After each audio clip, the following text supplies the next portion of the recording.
Would you say that there were largely rigging and manipulation of the exercise? Yeah, there was a manifest rigging of the election because, at that time, the PDP was in charge of the federal government. But the APGA was in charge of the state. We don't control security apparatus.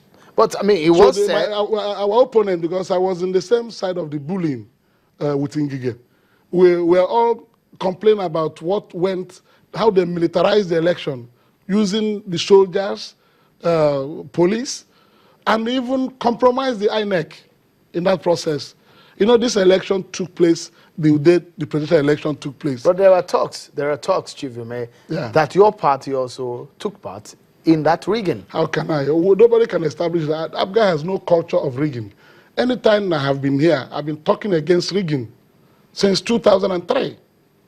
So we are the people who have been fighting for the sanctity of the ballot box in electing leaders. Because, of course, as national chairman of APGA, I have been a vocal proponent of due process and credible, free and fair elections.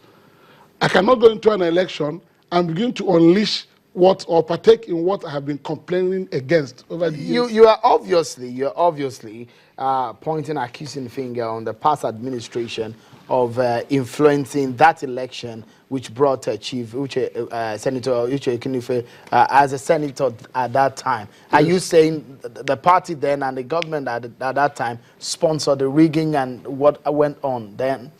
It's an obvious fact before Nigerians. What happened was unfortunate. In fact, that election in the Southeast generally, you could see that as at now, 91 elections had been nullified by the courts. 81? No, 91. 81? No, maybe, from my records, from my last weekend, some are still happening. Okay. And it's not over yet. So even if I take a figure, 81 constituency elections have been nullified, it speaks volume about the conduct of that exercise. So if all these elections have been nullified and people have been declared winners in all these 81 by your own figure, what will you say about the election? What happened? Why are the courts nullifying them? What do you think? It was because there was massive rigging. In the election? Go and check those who have been removed. But that was the election a lot of people said are judged as one of the best elections, perhaps the best election in the history of Nigeria.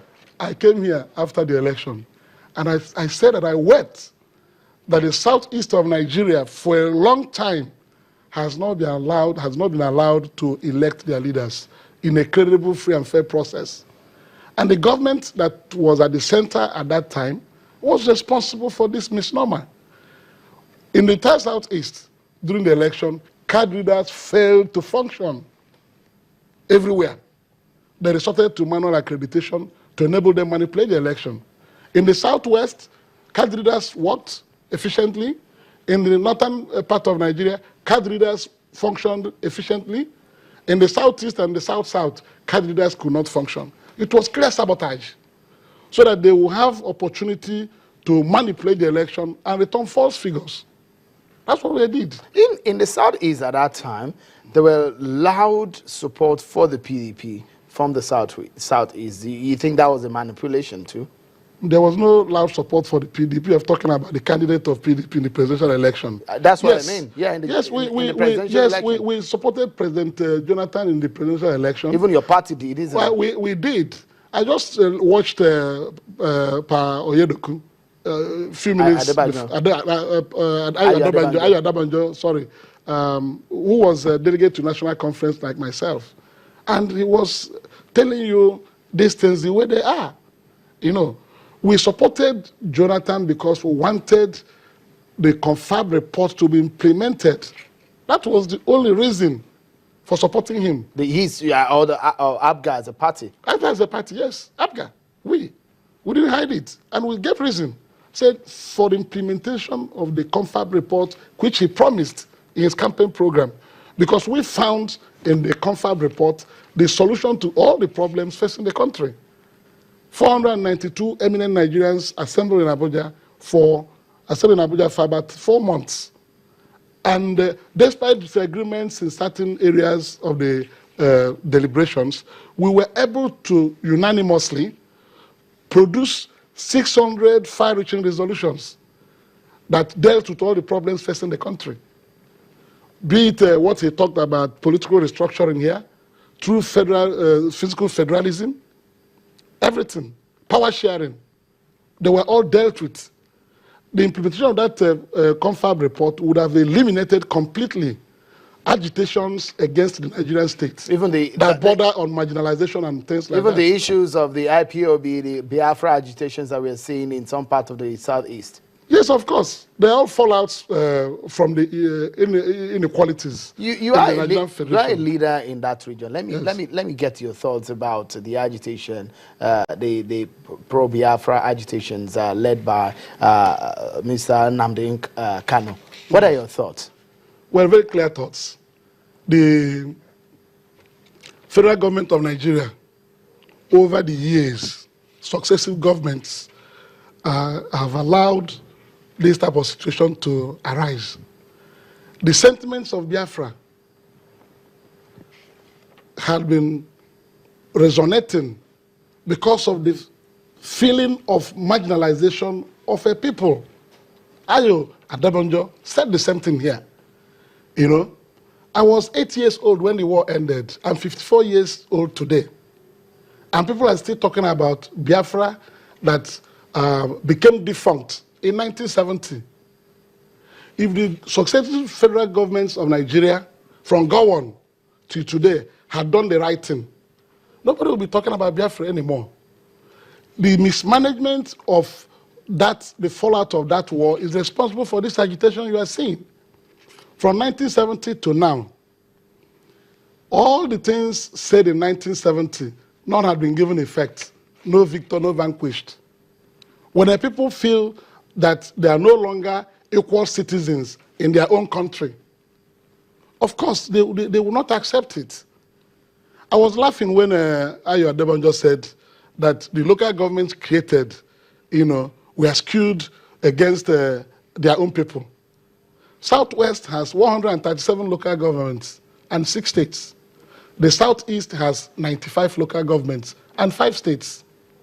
And he got it right that revenue and so many things are shared among local governments and states.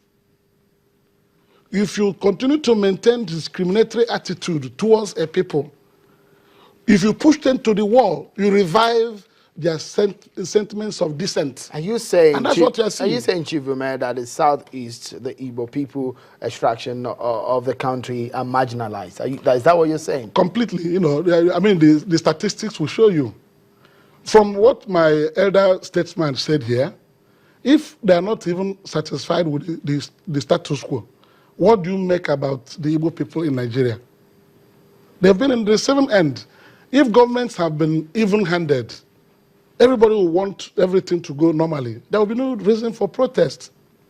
When President Buhari won the election, I congratulated him in the pages of newspapers and told him that the Igbos did not hate him because we knew that he's a strong character that will fight corruption. But we voted for a policy to implement the confab report.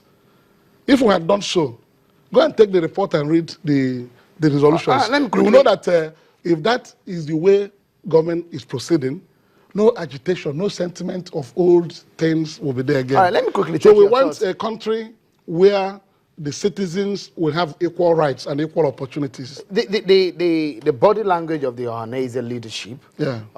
What do you make of it? Because there are a lot of criticism as regarding the pro-Biafra group, and if it's their focus or their purpose is genuine or not. Well, emotion can lead to so many things. If the government had been even-handed, I'm telling you, these things will not be there. Marginalization is something that affects a people, whether it is Ohanese, the youths of the Southeast, elders, anybody, you mention, any group you mention, will be suffering the same thing. I thought that what the government needed to do would have been, one, for those protests, which was largely mismanaged, they would have sent people to go and find out why they are doing this. I contested to go to the Senate of the Federal Republic of Nigeria, not to the Senate of Republic of Biafra. So when people begin to talk these things and they put them out of proportion, I wonder, you play ostrich to what the issues are. For example, the crux of the matter is to give everybody equal sense of belonging in the Nigerian Federation.